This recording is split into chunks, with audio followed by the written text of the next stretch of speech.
ordinary objects can lead us on fascinating journeys. I want us to today talk about just one object, a copper tea kettle. And this is the tea kettle that was made by George Booth, the great-grandfather of our George Booth, founder of this Cranbrook. It's certainly not the most flashy or valuable item on all Cranbrook's campus, and it doesn't have a story that's of robust international design fame.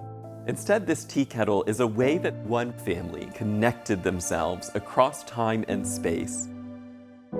It was from the city of Detroit that George and Ellen Booth, along with his father, Henry Wood Booth, set sail back to England to search for an earlier Booth story in 1901. They were pilgrims to Cranbrook, and they explored the little town in Kent, visiting the iconic windmill on the hill and the old St. Dunstan's medieval church. They stayed at the George Hotel where Queen Elizabeth I had stayed.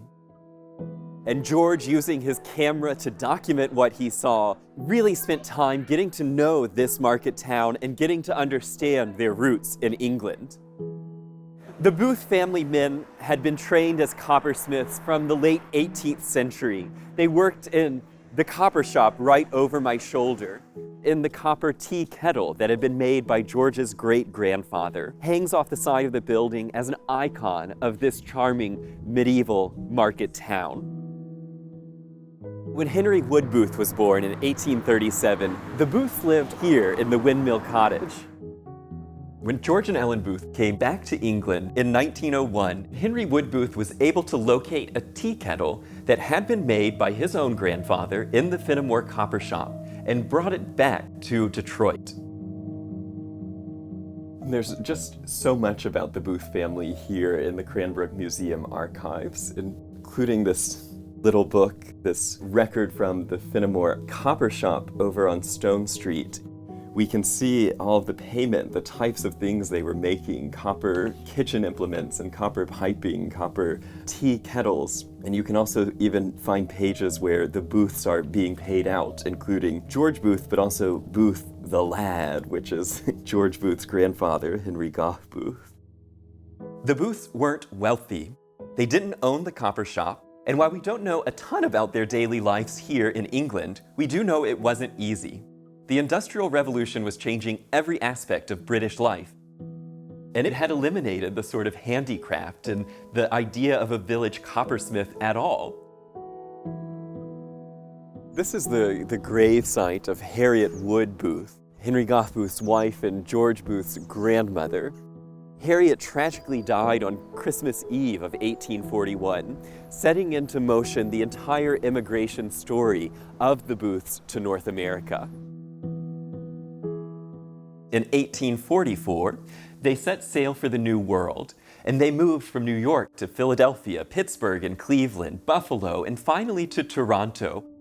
The Booths had been metal workers along this entire journey, and so by the time that we get to the turn of the century, George Booth, in just 3 generations, had gone from metalsmithing to the newspaper business, and with his wife Ellen Scripps Booth, established a comfortable family home in Detroit.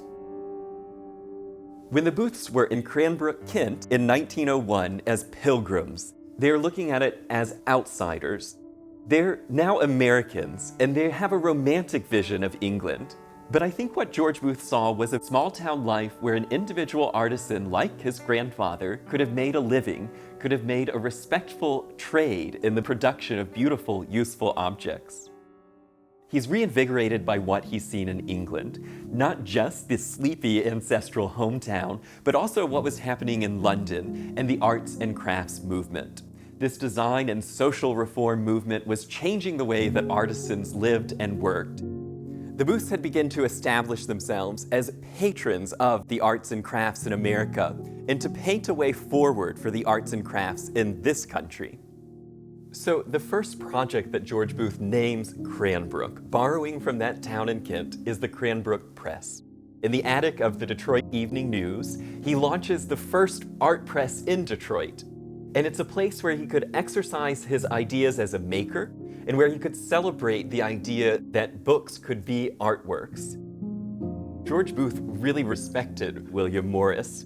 And in 1896, William Morris's Kelmscott Press had published the works of Geoffrey Chaucer. It's considered one of the most beautiful books ever made, and George Booth purchased it almost as soon as he could from London.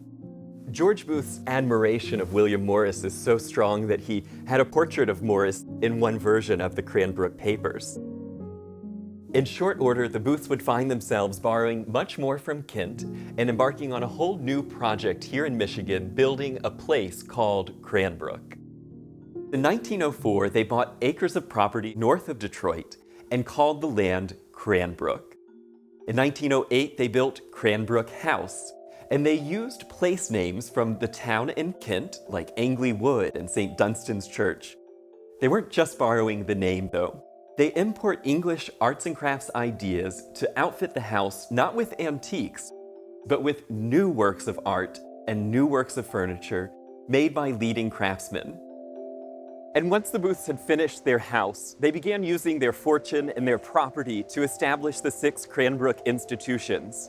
From the first, Brookside School for Children, which was designed by George Booth and his son to look like a little English village, like an English fairy tale along the street. Hello.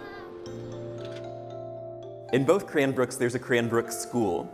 While our Cranbrook School is just about 100 years old, the Cranbrook School in England's over 500 years old, and even has a charter from Queen Elizabeth I. We've actually had a lot of exchanges between students and staff over the years. I followed in this same journey, looking for evidence that can connect Cranbrook Educational Community in Michigan to Cranbrook, Kent, here. So what can a tea kettle tell us? Or what can a tea kettle teach us? The tea kettle in and of itself isn't an arts and crafts object, but it connects us to the values and to the conditions that established this remarkable design movement that flourished in England, and then, through the efforts of George and Ellen Booth, flourished here in Detroit and at Cranbrook. The collections at Cranbrook continue to grow and expand, and today are a source of enormous respect and renown. But it's amazing what started with the collection of a little tea kettle in Cranbrook, Kent.